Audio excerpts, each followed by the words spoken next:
Mabuhay po ang mga magigiting na taga-Dumaguete! Mabuhay! Mabuhay po ang Republika ng Pilipinas! Mabuhay! Mabuhay po si Tatay Digong Duterte! Mabuhay!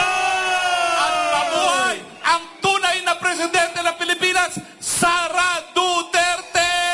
Mabuhay!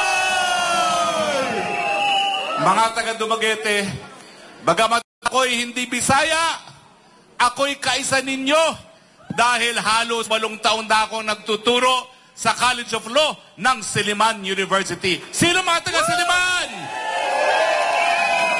Huwag kayong mag-alala kung kayo'y mga estudyante ko, pinakamataas na grade ang makukuha ninyo na.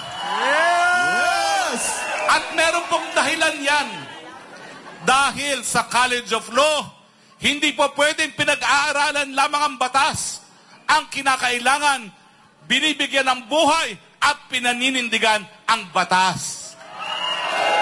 At dahil sa presensya nyo ngayon, sa isang napakalaking rally na pinagkaitan ng rally permit ng mga politiko, nagpapakita na pinaninindigan ninyo ang karapatan ng malayang pananalita dahil ang ating rally permit galing sa saligang batas, sa Bill of Rights, hindi sa politiko. Yes! Woo! Kaya lahat kayo dito, lahat kayo, dapat maging abogado dahil alam ninyo, ang karapatan mamamatay kung hindi pinaninindigan. Yes!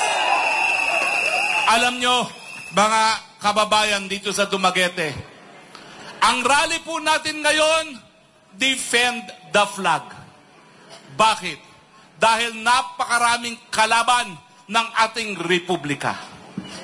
Noong ating unang kasaysayan kung saan nanindigan ang Dumaguete at Negros Oriental laban sa diktadorya, huwag nating kalimutan ang unang-unang ginawa ng diktador na Marcos Sr. ay baliwalain ang saligang batas. At ngayon, dahil nagnanais, nag-aambisyon ang tambaluslos na maging Prime Minister, babaguhin nila ang saligang batas para sila'y maging Prime Minister dahil alam nilang hindi sila iboboto. Baka naman meron ditong botante ang tambaluslos. Boboto ba kayo kay tambaluslos? Hindi! Dahil alam niyang wala siyang boto, babaguhin ang saligang batas. Papayag ba kayo? Hindi! Dedepensahan nyo ba ang saligang batas? At mananatili ba kayong maninindigan sa karapatan ng malayang pananalita? Yes! Anong mensahe natin sa mga politiko na pinagkait sa atin ng rally permit? Titigil ba tayong mag-rally? Hindi! Titigil ba kayong magsalita? Hindi! Makakalimutan nyo ba sa araw ng eleksyon ang ginawa nila ngayong araw na ito? Hindi! Paparusahan nyo ba ang mga politikong sumupil sa inyong karapatan ng malayang pananalita? Yes! Bakit kailangan ng transparency? Dahil ang transparency po, gaya ng karapatan ng malayang pananalita, karapatan ng bawat Pilipino. Meron po tayong karapatan sa mga impormasyon na nakakaapekto sa ating pang-araw-araw na buhay. At sa panahon po na kinakaladkad ang ating bayan sa isang gera na wala tayong interes kung saan ang mga mahihirap na Pilipino ang mamamatay sa isang gera. May karapatan tayo sa transparency, may karapatan tayong magtanong, ikaw ba, Mr. President, nang kinakaladkad mo kami sa gera, nasa sapat na pag-iisip ka ba o nasa impluwensya ng pulburon? Nais nyo ba malaman kung ang presidente ay gumagamit ng pulburon?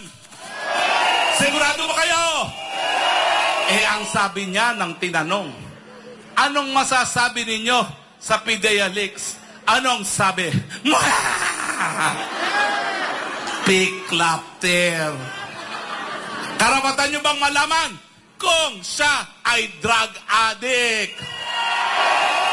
Dahil ang drug addict wala sa tamang pag-iisip, magre-resulta ng buhay ng mga Pilipino sa gera na wala naman tayong kinalaman. Dumaguete, the city of gentle people. Nais nyo ba ng gera? Nais nyo ba ng kapayapaan? Nais nyo ba ang presidente nagpupulburon? Bakit kinakailangan accountability? Dahil pag hindi nila natin pinasagot sila sa kanilang krimen laban sa bayan, mauulit muli sa kasaysayan ang kanilang mga krimen. Ako po'y humihingi muli ng patawad sa inyo. Dahil nung huling eleksyon, umakyat ako sa entablado ni Marcos Jr. Bakit? Dalawang bagay po. Unang-una, dahil kay Inday Sara Duterte. Ang sabi ko, abay, ayaw nga suportahon ng ating Tatay Digong ang tinatawag niyang drug user. Pero kinakailangan, meron namang kasama si Inday Sara Duterte. At pangalawa, dahil bilang isang Kristiyano, bilang isang miyembro ng UCCP na nagpapatakbo ng Siliman, buong akala ko ay nagbagong buhay ang Marcos Jr. at nagnanais na linisin ang pangalan ng kanyang pamilya. Pero wala pa pong 2 taon, anong ginawa? Tinatangkang baguhin na naman ang saligang batas para po siya ay maluklok sa pwesto na panghabang buhay. Papayag ba kayo, mga taga-Dumaguete? Lalaban na ba kayo? Ano ang panawagan ninyo kay Pangulong Marcos ngayon na may duda tayo sa kanyang pag-iisip? Sabay-sabay tayo nang marinig nila ang ating kahilingan. Marcos! Marcos resign! Marcos resign! Marcos resign! Nagbata ka. Mamaya tutuloy natin yan. Nagtataka ang marami. Bakit kaya pabalentong-balentong ang ating Pangulo?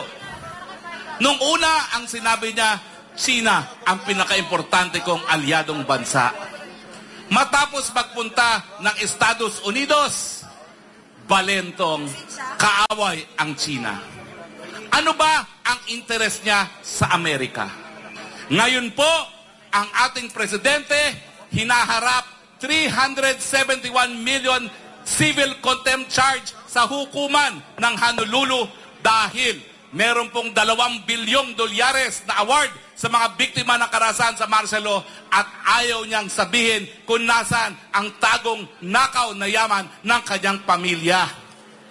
Hindi kaya na ang pagbalentong niya pagdating sa ating panlabas na relasyon sa China at ay Amerika ay may kinalaman sa nakaw at tagong yaman? Ano tingin nyo? Meron bang kinalaman ng nakaw na yaman niya sa kanyang pagbabalentong?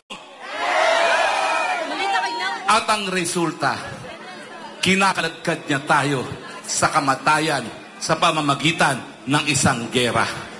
Mga taga-Dumaguete, the city of gentle people, papayag ba kayong magkagera para sa mga Marcos? Makasaysayan po itong araw na ito, ha? Dahil pinagbawalan tayong mag-rally. Binawi ang ating rally permit, pero naririto kayo, nanindigan ng rally permit namin galing sa saligang batas, galing sa Panginoon, dahil kami po ay hinugit sa imahe ng ating Panginoon. Tama ba o hindi? At dahil po dyan, pwede ba ho? Harapin natin ang ating mga katabi at sabihin natin, congratulations, my brother and my sister. Simula pa lang po ito. Dahil ngayon, matapos ang makasaysayang pagtitipon sa Dumaguete, kung saan libo-libo ang sumipot, bagamat walang rally permit, Mr. Marcos Jr., We put you on notice.